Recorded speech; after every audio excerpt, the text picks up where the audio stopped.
Hello. हाँ live आ गए। हाँ हाँ लाइव है। ओ,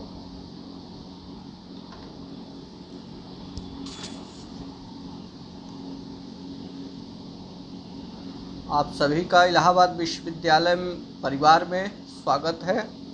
पुनः एक बार हम लोग शुरू करते हैं।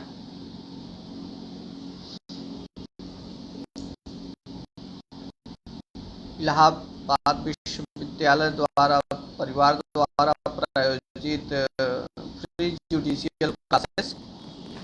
आवाज़ सही आ रही है सबको? आवाज़ आ रही है clear? Good evening, good evening, नमस्कार।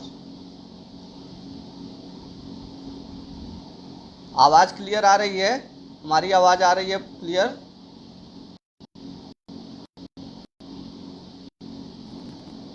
Good evening, good evening, good evening, खुश रहिए,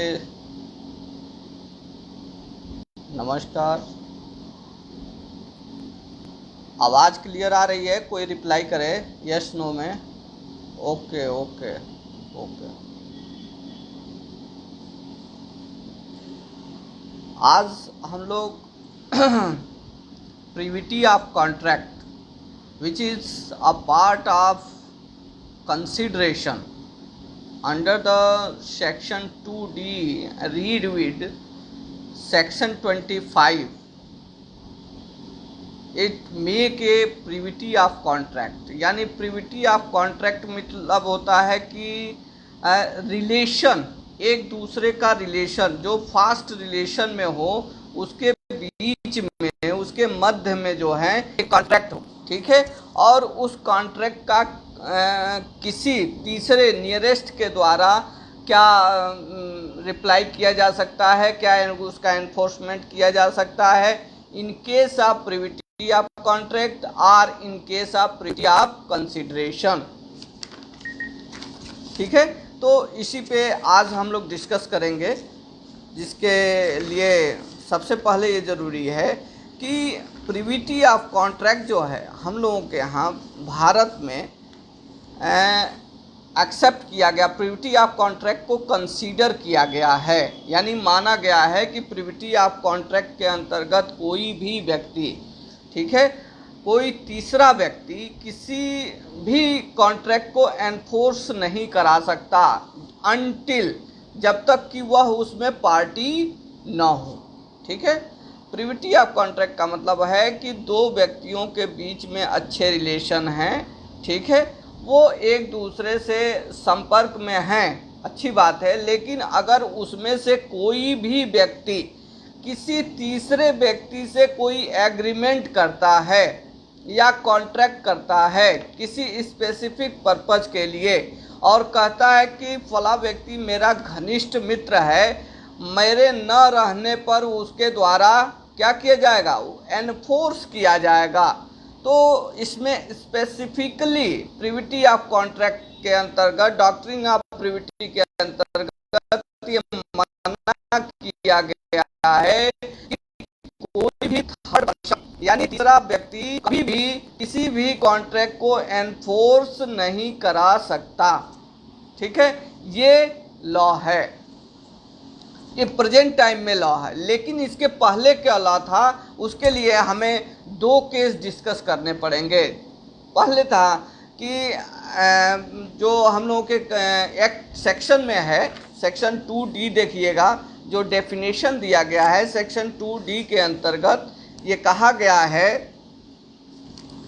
कि promisee or any other person, एक सेंटेंस आया है, promisee or any other person, उसमें कहा गया है कि इट मीन या तो प्रोमिस इटसेल्फ स्वयं के द्वारा क्या कर सकता है, दो कार्य कर सकता है।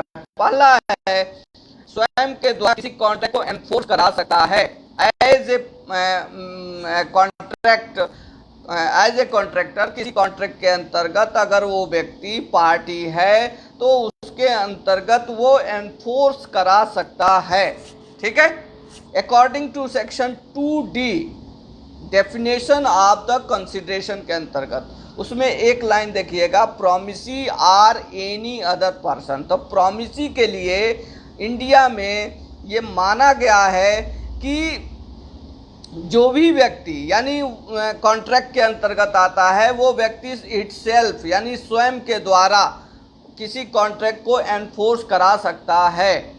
लेकिन उसी का दूसरा वर्ड एनी अदर पर्सन जो यूज हुआ है उसमें इंटरप्रिटेशन होने लगा, उसका मतलब निकाले जाना लगा कि क्या कोई तीसरा व्यक्ति भी, एनी अदर पर्सन कोई दूसरा, यानी दो व्यक्तियों के बीच में कॉन्ट्रैक्ट हुआ, इसके अलावा कोई तीसरा व्यक्ति, ये व्यक्ति जो है ये व्यक्ति क्या करेगा, उस कॉन्ट्रैक्ट को एनफोर्स करा पाएगा कि नहीं करा पाएगा। ठीक है, उसके लिए तमाम तरह के जजमेंट आए, एडजुडिकेशन हुए, कई सारे डिस्प्यूट हुए, तो एक कंक्लूजन निकल के आया तमाम डिस्प्यूट के बाद, जो हम आगे अभी डिस्कस करेंगे। तो उसमें देखा गया कि जितने भी कॉन्ट्रैक्ट हैं तो केवल प्रोमिसी यानी जो प्रोमिसी है, जो मतलब मसविदा करता है, केवल वही और प्रोमिसर केवल कॉन्ट्रैक्ट को एनफोर्स करा सकते हैं और कोई दूसरा एनफोर्स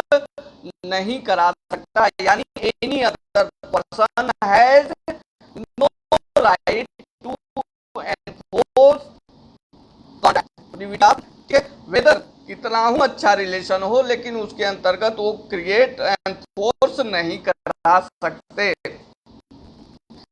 ये क्या है, ये रूल है, ये नियम है, लेकिन इसके कुछ एक्सेप्शन भी हैं।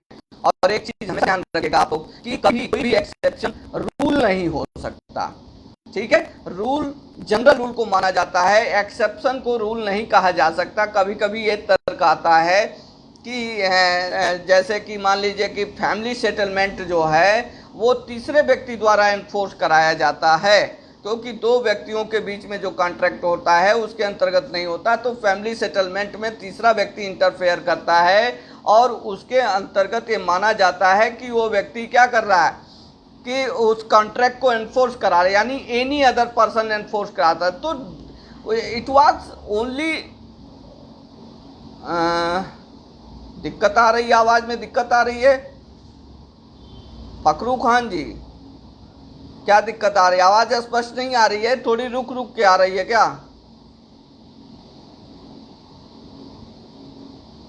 चलिए गौर से सुनेंगे तो सब आवाज एकदम क्लियर है, कोई दिक्कत नहीं है। ठीक है, प्रयास करिए सुनने का। तो कहने का मतलब यह है कि कभी भी कोई एक्सेप्शन रूल नहीं बन सकता।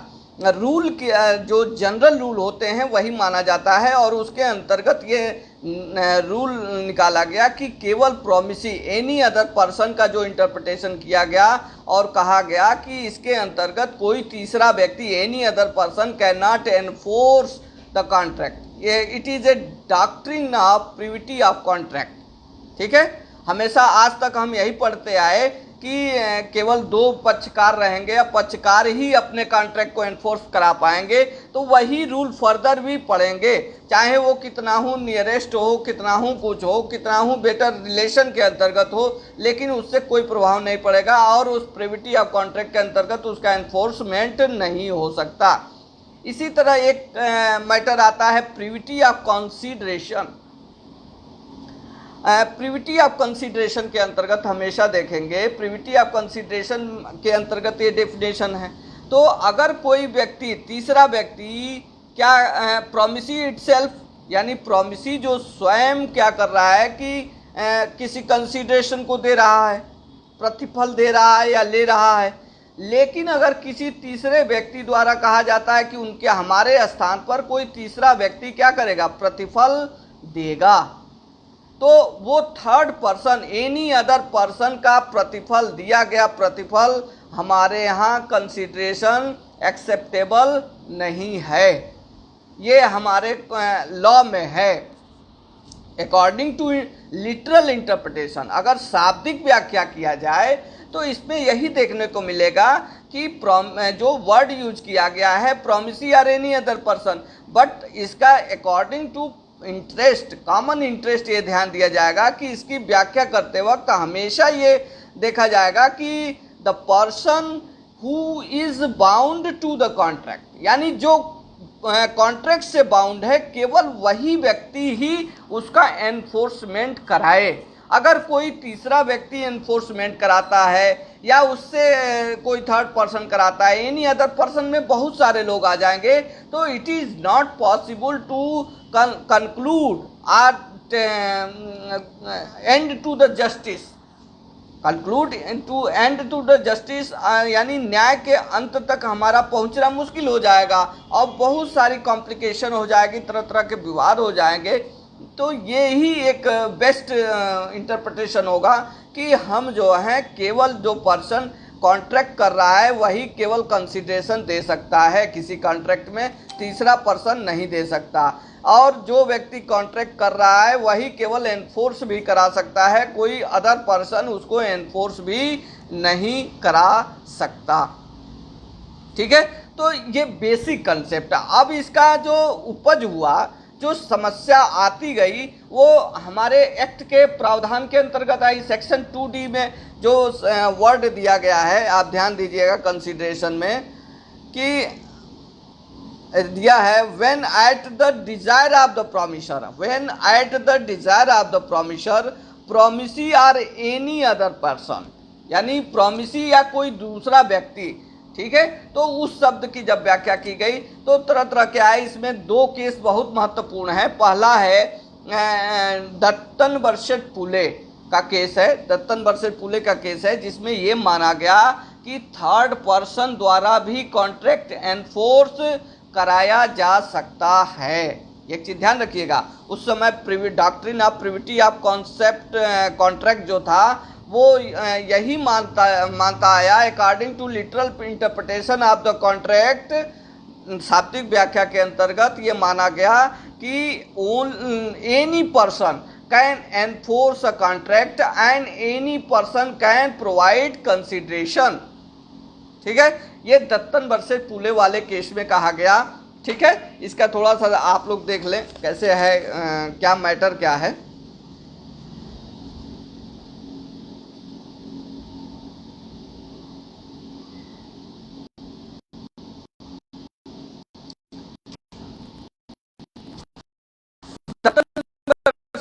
में एक पिता जो है अपने बेटी करने के लिए, ठीक है, अपने मन में एक प्रॉपर्टी का पोर्शन क्या करता है, सेफ लेता है और कहता है जिससे भी इसकी शादी होगी वो प्रॉपर्टी का पोर्शन जो है हम देंगे, इसके हिस्से देंगे। ठीक है, उसी बीच में उसका लड़का, ठीक है, यानी किसका, जो व्यक्ति अपने बेटी की शादी करना चाहता है उसका लड़का ये करता है उस व्यक्ति से कि ऐसा है कि हमारे पिताजी उस संपत्ति को तो देंगे, अब मनाएंगे हम उनको देंगे, लेकिन वो बेचने के फिराक में हैं। अगर वो बेच देंगे, यानी उसके बेचने के लिए प्रयास कर रहे हैं, अगर बेच जाता है तो 1000 पाउंड आपको दिलवाऊंगा। ठीक है, यानी इससे बेटे से उसका, यानी दामाद और बेटी का कॉन्ट्रैक्ट होता है। ठीक है, पिता की लड़की थी, उसने एक पोर्शन मान के चल रहे थे कि हमारी लड़की की जब शादी होगी तो ये पोर्शन मैं उसको दे दूंगा। ठीक, उनका था, यानी पहले से ही वो उनके कब्जे में थी। उसके बाद ये माना गया कि कोई भी व्यक्ति अगर वो तीसरा व्यक्ति यानी उनका लड़का एंटर किया उसमें और ये कहा ओरली कि अगर वो नहीं देंगे तो 1000 पाउंड जो है हम आपको उसके एवज में अगर बिक जाएगा, फॉरबियर हो जाएगा तो मैं दिला दूंगा। उसी को रिलायंस करते हुए, उसी पर विश्वास करते हुए उन लोगों ने शादी करी। शादी होगा, उसके बाद क्या हो गया, लड़का द्वारा ये प्रयास किया गया,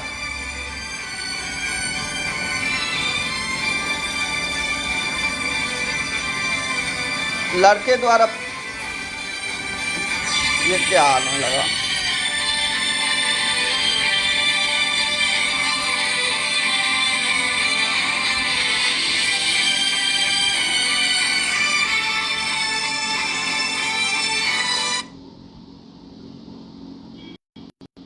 हेलो, आवाज आ रही है?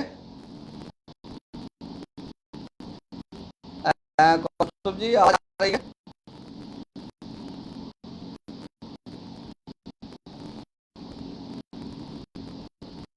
आवाज आ रही है हमें? हेलो,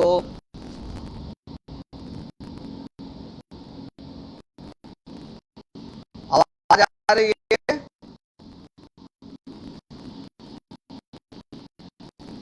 ठीक है, तो उसके द्वारा ये कहा गया कि कोई भी व्यक्ति करता है तो अगर वो व्यक्ति करेगा तो 1,000 पाउंड इसका खुले में ये इसके अंतर्गत कि वो व्यक्ति क्या किया, नहीं कहा, नहीं वो देने से मना कर दिया। उस कंडीशन में ये माना गया कि जो भी व्यक्ति इस लड़की से शादी किया, यानी उसका हस्बैंड और बेटी दोनों ने क्या किया, उस पर केस कर दिया, क्योंकि 1,000 देने में वो व्यक्ति असफल हो गया। ठीक है, तो हस्बैंड क्या था, थर्ड पार्टी था, हस्बैंड थर्ड पार्टी था, लेकिन एज ए प्लेंटिफ उन्होंने केस कर दिया। केस करके एज ए प्लेंटिफ कहा कि नहीं, इन्होंने प्रॉमिस किया था कि उस पोर्शन को बेच के 1,000 पाउंड हम देंगे, लेकिन वो वादा ये पूरा नहीं किए और अपने जो एग्रीमेंट था उसमें, कॉन्ट्रैक्ट था उसमें फेल हो गए।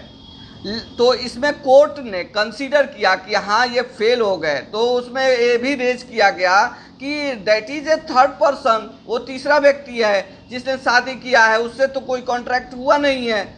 ठीक है, अगर वो तीसरा व्यक्ति है, उससे कॉन्ट्रैक्ट नहीं है, तो कैसे कॉन्ट्रैक्ट को इन्फोर्स करा सकता है। लेकिन कहा नहीं, ये इंटरमीडिएट कॉन्ट्रैक्ट के अंतर्गत ये माना जाएगा कि ये व्यक्ति कॉन्ट्रैक्ट की डायरेक्टली एनी अदर प्रॉमिस की इंटरप्रिटेशन में आता है, इसलिए इसको भी हक है कि उस कॉन्ट्रैक्ट को एनफोर्स करा के और 1,000 पाउंड जो है वो व्यक्ति से प्राप्त कर सकता है। ठीक, उस केस में यानी दत्तन लिख लीजिए, DUTTON, दत्तन वर्सेस पुणे,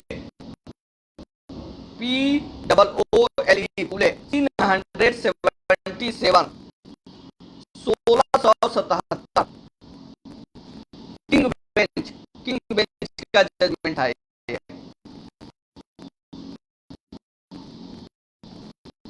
इसमें 1,000 पाउंड उसको दिया गया, लेकिन 200 साल बाद, ध्यान रखिएगा, ये 1677 का मैटर 200 साल तक यही चलता रहा, यही ला रहा, यही माना गया कि तीसरा व्यक्ति भी कॉन्ट्रैक्ट को एनफोर्स करा सकता है।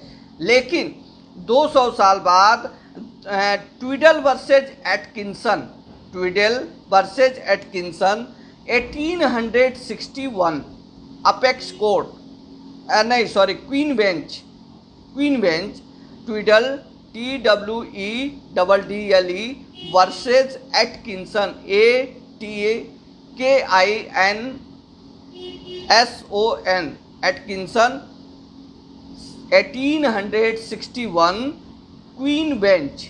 ठीक है, क्वीन बेंच का जजमेंट आया और वो 200 साल वाली जो पुरानी परंपरा थी, जो लॉ था, उसको क्या किया गया, पलट दिया गया और उसको ओवर रूल कर दिया गया और ये लेट डाउन किया गया कि कोई तीसरा व्यक्ति किसी भी कॉन्ट्रैक्ट को न तो एनफोर्स करा सकता है और न ही किसी प्रकार से कोई तीसरा व्यक्ति किसी कॉन्ट्रैक्ट में कंसीडरेशन प्रोवाइड करा सकता है।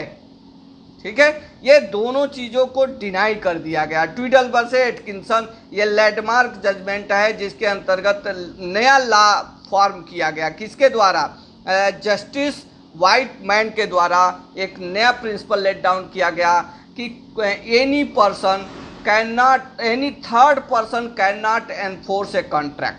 इस केस में यही कहा गया कि कोई तीसरा व्यक्ति किसी भी कॉन्ट्रैक्ट को एनफोर्स नहीं करा सकता और ना ही कोई तीसरा व्यक्ति किसी भी कॉन्ट्रैक्ट में कंसीडरेशन प्रोवाइड करा सकता है, कंसीडरेशन दे सकता है। ठीक है, अब इसके अंतर्गत ये देखा गया कि ये लॉ चलता रहा, लेकिन इंडिया की पोजीशन क्या रही, इंडिया की पोजीशन पुरानी वाली ही रही और तमाम तरह के जजमेंट आए। हाई कोर्ट अपना अलग अलग व्यू रख रहा था, वो कह रहा था कि नहीं ऐसा है कि जो ये माना जाएगा कि नहीं माना जाएगा, क्योंकि कोई लेट डाउन प्रिंसिपल नहीं था। सुप्रीम कोर्ट ने कोई अपना रुख स्पष्ट नहीं किया था कि इंडिया में क्या लॉ होना चाहिए। हमारे सारे लॉ मैक्सिमम मतलब इंग्लिश लॉ फॉलो होते हैं, तो जो इंग्लिश लॉ था तो कोई कोर्ट उसको कंसीडर करता था, कोई उसको डिनाई कर देता था। लेकिन सबसे इंपॉर्टेंट केस आया उसमें एमसी चाको, लिख लीजिए MC Chacko, CKO, MC Chacko versus state bank of Travancore 1969 volume 2 SC Supreme Court. इसके अंतर्गत ये देखा गया कि जो ट्विटर वर्सेज एटकिंसन का केस है वो एक तरह से काफी सारे विवादों को खत्म करता है और ये माना जाएगा कि कोई भी व्यक्ति अगर उसके अंतर्गत प्रभावित हो रहा है तो कोई तीसरा व्यक्ति किसी के कॉन्ट्रैक्ट में इंटरफेयर नहीं करेगा और न ही उसको कोई राय रहेगा कि उसका वो एनफोर्समेंट कर सके। ठीक है, इसलिए माना गया ट्विटर वर्सेज का केस है वही इंडिया हुआ और इसी केस में अफॉर्म कर दिया गया।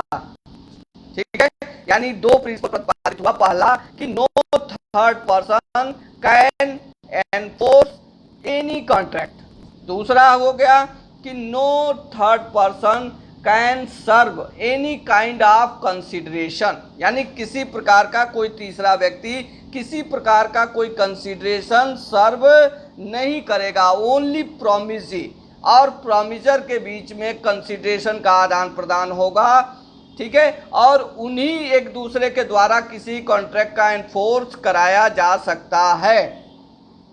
ठीक है, इस चीज का हमें ध्यान रखते हुए सारी चीजों को किया गया और इस केस के फॉलो करते हुए आज भी यही प्रिंसिपल चल रहा है, लेट डाउन हुआ। लेकिन ट्विटर वर्सेज एटकिंसन के केस में एक समय आया जिसके अंतर्गत ये देखा गया कि Dunlop pneumatic tyre company, Dunlop pneumatic, एक ये इंग्लिश केस है, DUNLOP,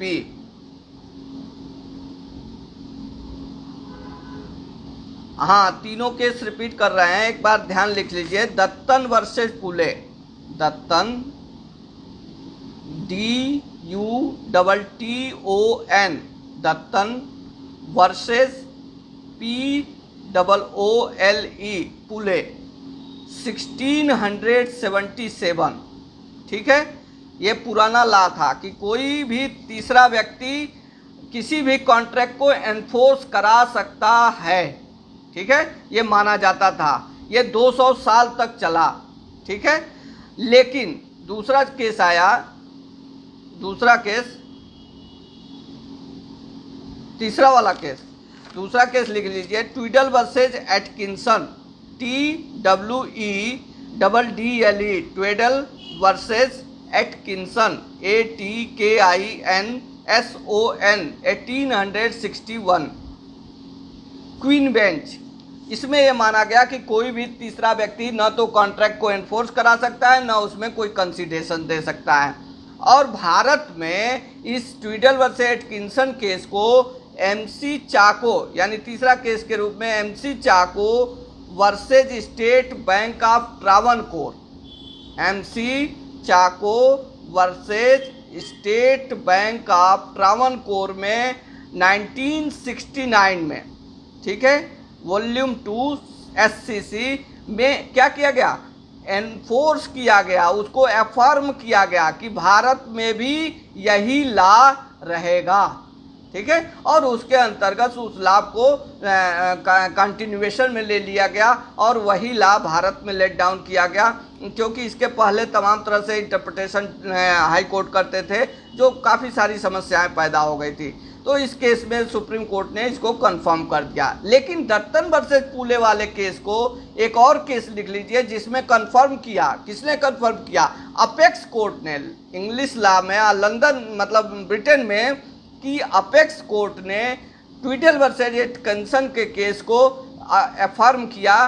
किस केस में अफर्म किया, यानी माना कि ये जो लॉ बनाया गया है व्हाइटमैन द्वारा, जस्टिस व्हाइटमैन द्वारा जो डॉक्ट्रिन दी गई है प्रिविटी ऑफ कॉन्ट्रैक्ट की, वो सही है, उसको अफर्म किया गया।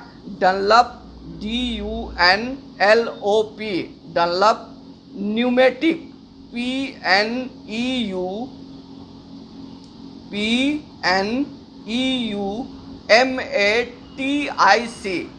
Pneumatic tyre company, TYIRE tyre company, Selfridge SELFRIDE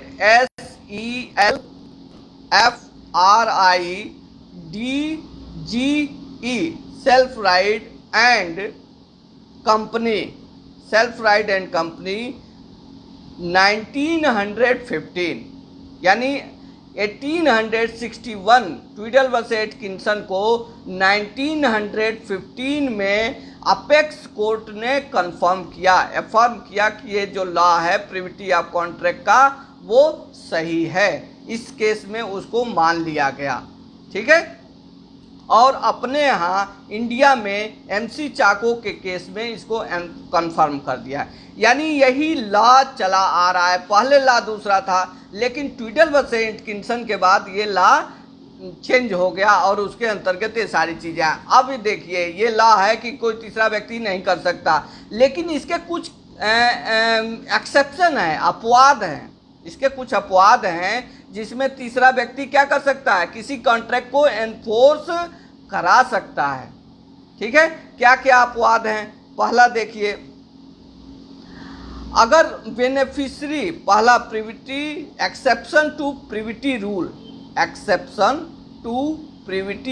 rule, पहला है बेनिफिशरीज अंडर ट्रस्ट, यानी अगर कोई ट्रस्ट क्रिएट है तो उसके कोई तीसरा व्यक्ति उस ट्रस्ट के अंतर्गत फायदा ले रहा है, ठीक है।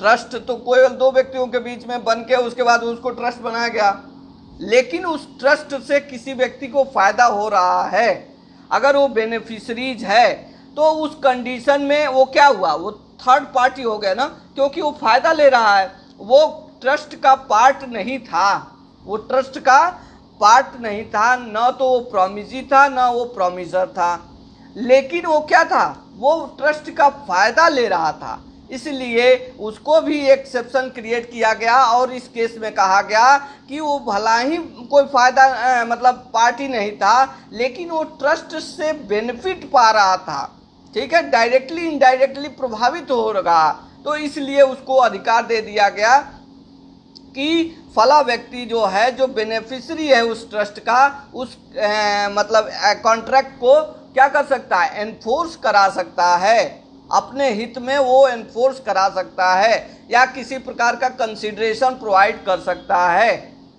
ठीक है। यानी वो थर्ड पर्सन हुआ, बेनिफिशियरी हमेशा थर्ड पर्सन हुआ, तो इस केस में ये एक्सेप्शन क्रिएट किया गया। दूसरा क्या किया गया कि अगर मान लीजिए किसी अदर तरह के सेटलमेंट की बात हो गई, चार्ज की बात हो गई, तो कोई तीसरा व्यक्ति भी उस कंडीशन में चार्ज दे सकता है, ठीक है। तो ये पहला एक्सेप्शन क्रिएट किया गया। दूसरा लिख लीजिएगा क्या इसके एक्सेप्शन है प्रिविटी रूल के।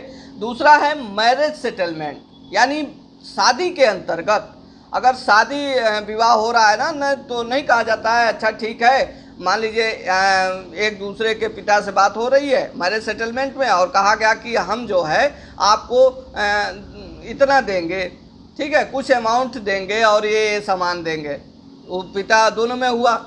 लेकिन अगर मान लीजिए इनकेस लड़का नहीं पाया, ठीक है, लड़के को नहीं मिला, तो क्या कहेगा, वो एक्ट को, मैरिज सेटलमेंट एक्ट के अंतर्गत वो उसको कॉन्ट्रैक्ट को एनफोर्स करा सकता है, क्योंकि वो क्या था, बेनिफिशियरी था, उसको फ़ायदा होना था और या उसको नुकसान होना था, जो भी होना था, तो इस कंडीशन में वो तीसरा व्यक्ति, यानी लड़का क्या है, तीसरा व्यक्ति है, वो कॉन्ट्रैक्ट को एनफोर्स करा सकता है।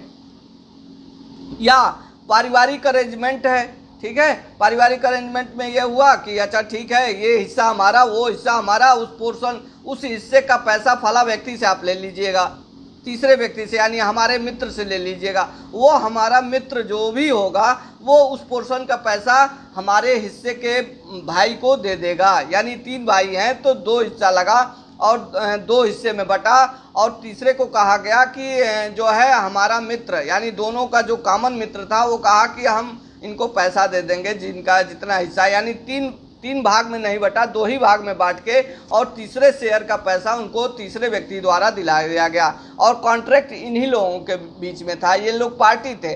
तो तीसरा व्यक्ति कॉन्ट्रैक्ट क्या कर दिया, कंसिडरेशन प्रोवाइड कर रहा है इसमें। तो ये एक्सेप्शन है, ये फैमिली सेटलमेंट हो गया, ट्रस्ट हो गया, इस तरह के एक्सेप्शन क्रिएट किए गए कि अगर प्रिविटी रूल लागू कर दिया गया तो तमाम दिक्कतें आ गई। तो इस कंडीशन में अगर आते हैं तो उनको कुछ दिया जाए और वो व्यक्ति उस कॉन्ट्रैक्ट को एनफोर्स करा सके या उसके द्वारा कोई कंसिडरेशन प्रोवाइड किया जा सके। ठीक है, एक है कि पार्टीशन, जैसे घर का बंटवारा हो रहा है, उस कंडीशन में कोई सेटलमेंट होता है, कोई तीसरे व्यक्ति द्वारा एनफोर्स कराने की बात होती है, तो उस कंडीशन में भी ये माना जाता है कि फैमिली पार्टीशन है और जमीन जायदाद का पार्टीशन है, इसलिए इसको नहीं माना जाएगा।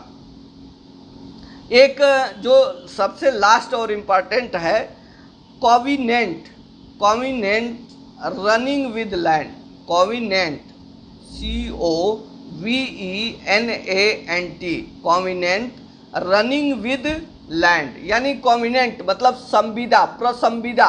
क्या होता है, हमेशा वो जो भी प्रॉपर्टी रहेगी उसी के साथ वो ट्रांसफ़र होता रहेगा, जो भी टर्म एंड कंडीशन रहेगा उसी के साथ ट्रांसफ़र होगा।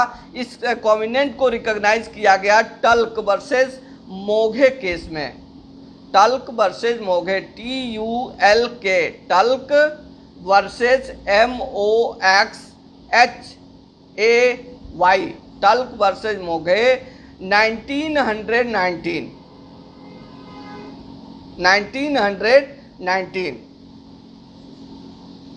और ये माना गया कि अगर कोई मतलब ट्रांसफ़र से, प्रॉपर्टी के सक्सेशन से, ट्रांसफ़र से कोई समस्या आ रही है, उसके लिए अगर कोई दिक्कत आ रही है, उसमें कोई समस्या आ रही है, तो कोई तीसरा व्यक्ति उसमें कंसिडरेशन दे सकता है, उसमें कोई किसी प्रकार का नहीं है। यानी ट्रांसफ़र ऑफ इमूवेबल प्रॉपर्टी में इसको मॉडिफाइड किया गया, इस लॉ को मॉडिफाइड किया गया है, क्योंकि ये लॉ ऑफ लैंड से रिलेटेड होता है और ये जो भी संविदा होती है एक दूसरे से, अगर कोई तीसरा व्यक्ति उसमें हक रखता है, हिस्सा रखता है, तो उसको डिनाई नहीं किया जा सकता, उस कंडीशन में उसको इन्फोर्स करा सकता है।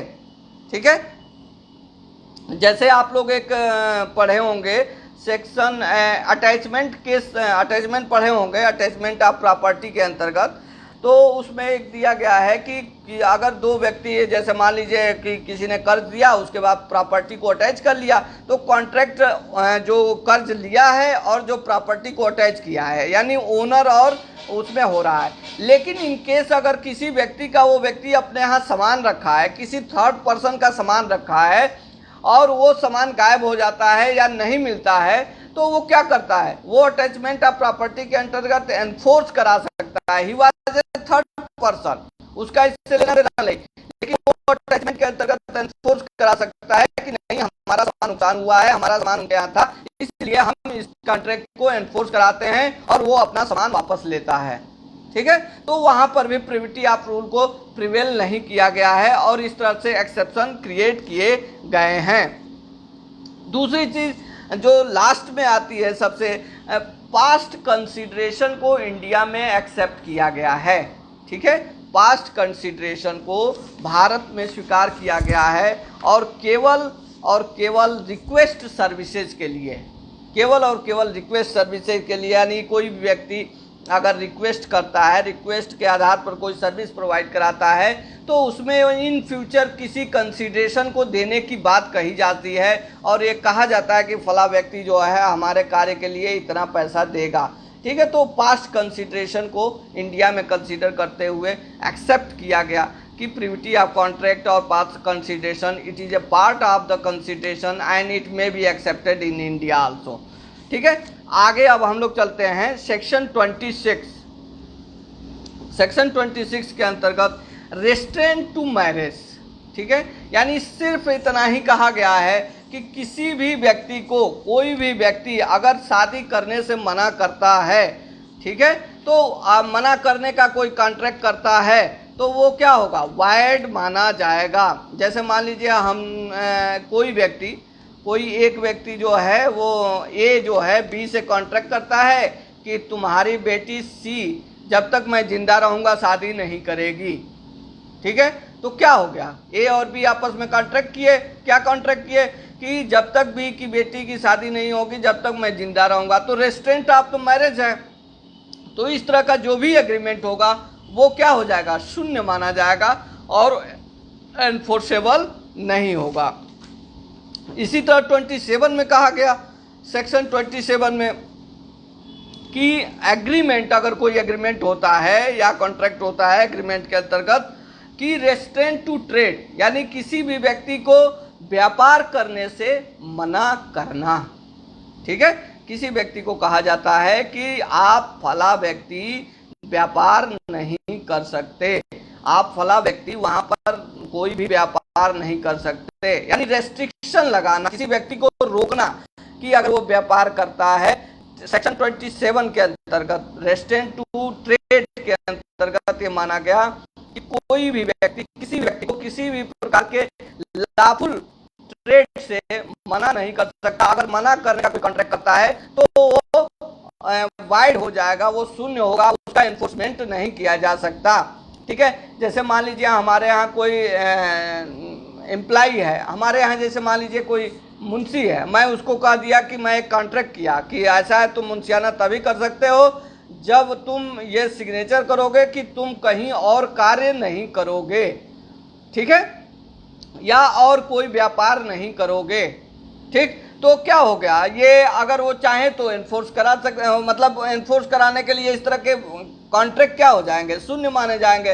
वो स्वच्छंद है, क्योंकि उसके व्यापार करने से हम रोक रहे हैं, उसके कार्य करने से रोक रहे हैं। तो स्पष्ट रूप से सेक्शन 27 में इसमें मना किया गया है। लेकिन इसका भी एक अपवाद है, ध्यान रखिएगा, इसका एक अपवाद ये है कि कोई भी व्यक्ति अगर अपना गुडविल के है, कहीं किसी पर्टिकुलर स्थान पे गुडविल बना रखा है और गुडविल के नाम पर ही अगर कोई व्यक्ति अपना कार्य करता है, तो उस आधार पर वो क्या कर सकता है, रेस्ट्रेन कर सकता है व्यापार करने के लिए।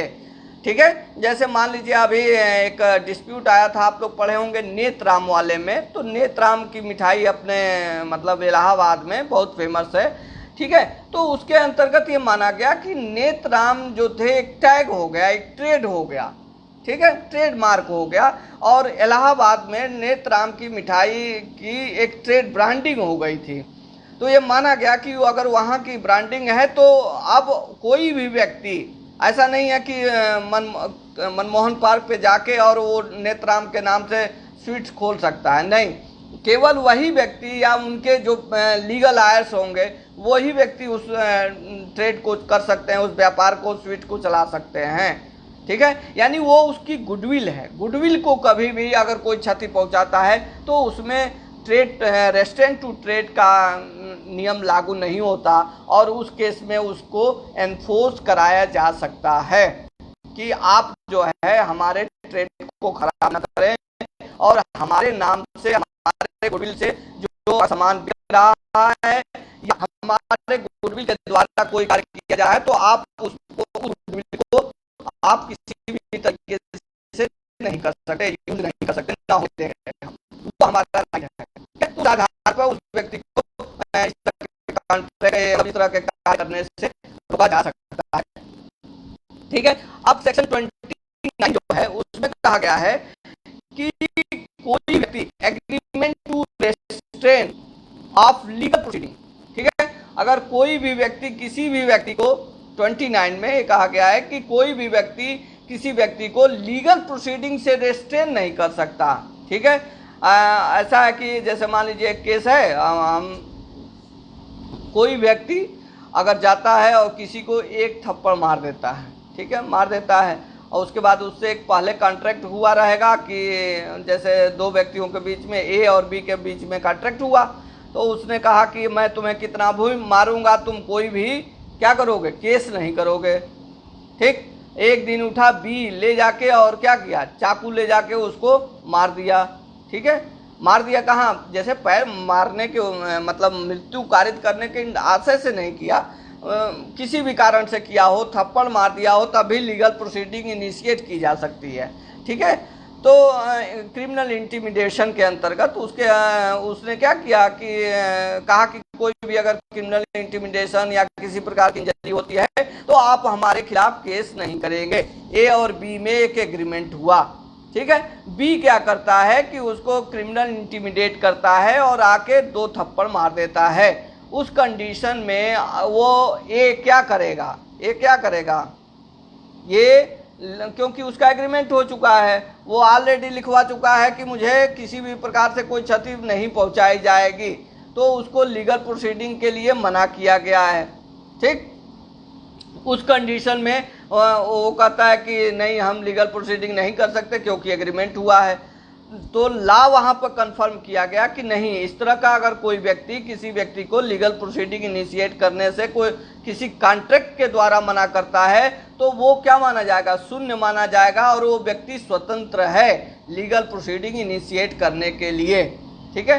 कभी कभी आप देखते हैं कि जो मैट्रिमोनियल डिस्प्यूट होते हैं, मैट्रिमोनियल डिस्प्यूट में यही देखा जाता है कि अक्सर आता है कि पति पत्नी आपस में, पति अपना चाहता है कि ऐसा कोई सेफ्टी बन जाए कि भविष्य में किसी प्रकार का पत्नी के द्वारा अगर कोई मतलब कार्य किया जाता है, कोई अनहोनी हो जाती है तो उसके लिए मुझे मतलब लायबल न ठहराया जाए, अब मेरे पर कोई केस प्रोसीडिंग न चले।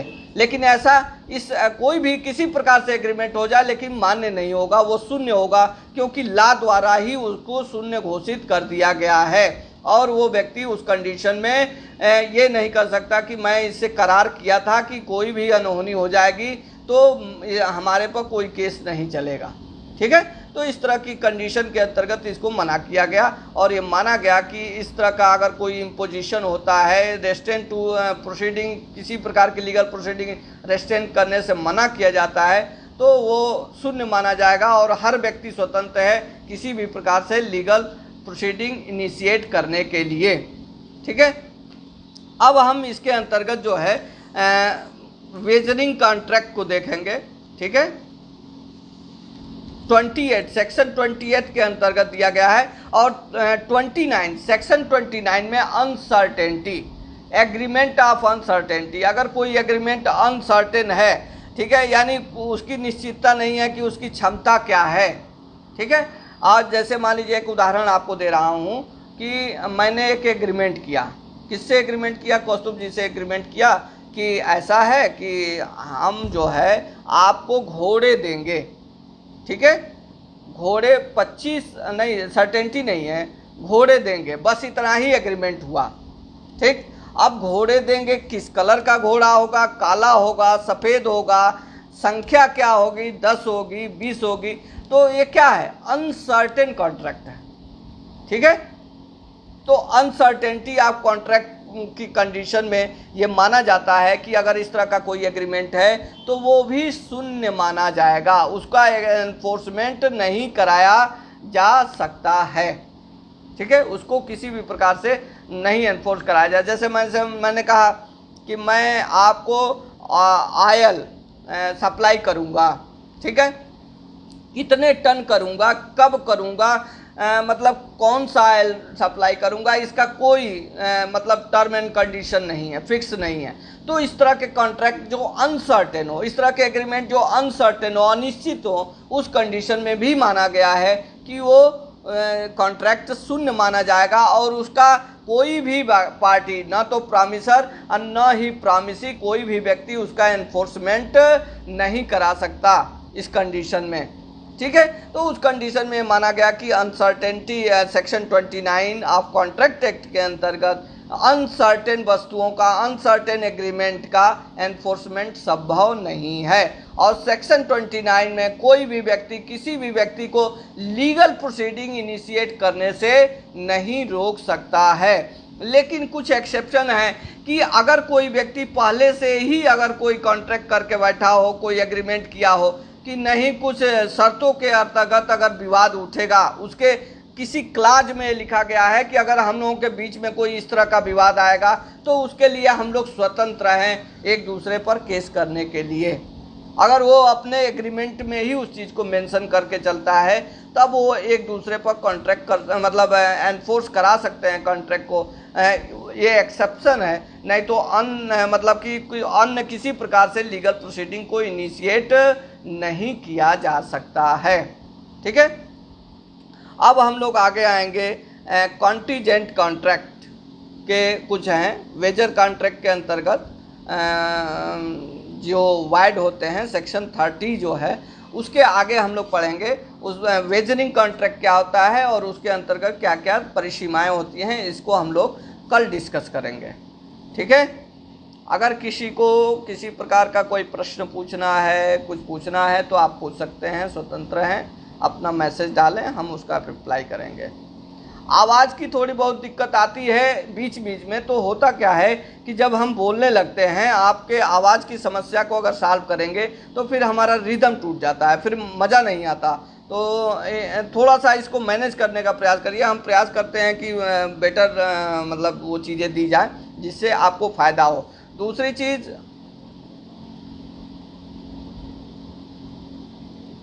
हाँ, मेंस के क्वेश्चन का मतलब ये है कि सेक्शन 25 जो है ना कंसिडरेशन से जो रिलेटेड है, ये मेंस के क्वेश्चन के लिए बहुत इंपॉर्टेंट है और हमेशा पूछा जाता है। या doctrine of privity of contract पूछा जा सकता है या कंसिडरेशन पूछा। ये बहुत ही इंपॉर्टेंट टॉपिक है, इसीलिए मैं इसको पिछले टर्म में भी थोड़ा डिस्कस किया था, इस टर्म में भी इसको एक्सप्लेन किया हूँ। ठीक है। लेकिन और ये रेस्टेंट टू मैरिज, ये सब ऑब्जेक्टिव क्वेश्चन आते हैं। Objective question rest to marriage, restraint to uncertainty contract होता है, तो इस कंडीशन में क्या क्या शर्तें और कंडीशन होती हैं उसके अंतर्गत दिया जा सकता है। तो मेंस और प्री एक अपना कॉन्सेप्ट बना लीजिए कि हमें दोनों में यूज करना है। अगर हमारा मेंस में भी आ गया तो उस पर एक पन्ना लिख सकें और एक पेज लिख सकें, और अगर प्री में भी आया तो उसको हम कर सकें। तो इस तरह से हमारा पढ़ाने का यही पर्पज है कि हम मेंस और प्री दोनों को साथ में लेके चलें और हर टॉपिक पे अपना एक कंसेप्ट रखें। ठीक है। और जो लीडिंग केसेज हैं उसको भी क्लियर करते हुए चलें। ठीक है। Okay, thank you everyone.